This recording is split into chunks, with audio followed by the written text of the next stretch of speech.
अस्सलामुअलैकुम दोस्तों, आज की वीडियो में मैं आपको 5 दिलचस्प पहेली के बारे में बताने जा रहा हूं। तो आइए शुरू करते हैं।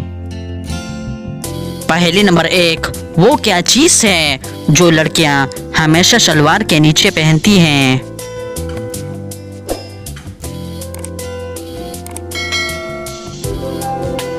इसका सही जवाब है सैंडल। पहेली नंबर 2, वो क्या है जिसकी काल आप उतारते हो, उसको तो कुछ भी नहीं होता लेकिन आप रोना शुरू कर देते हो?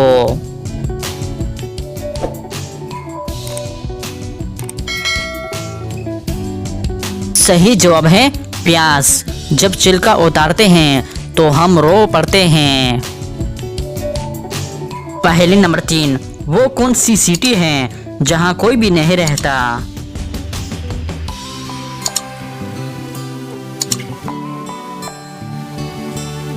इसका सही जवाब है इलेक्ट्रिसिटी।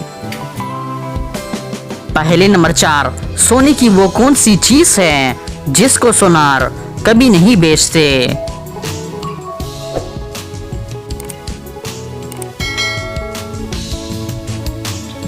सही जवाब है चारपाई, जो कि एक सोने की चीज है जो सुनहार कभी नहीं बेचते।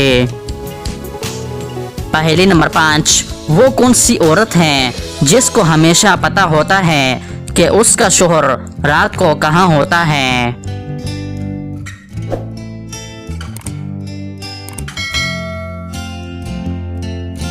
इसका सही जवाब है बेवा औरत को पता होता है। तो दोस्तों, उम्मीद करता हूँ कि आज की वीडियो आपको पसंद आई है। अगर पसंद आई है तो लाइक का बटन दबाएं और मज़ीद मालूमाती वीडियोस के लिए हमारे चैनल को सब्सक्राइब कीजिए। शुक्रिया।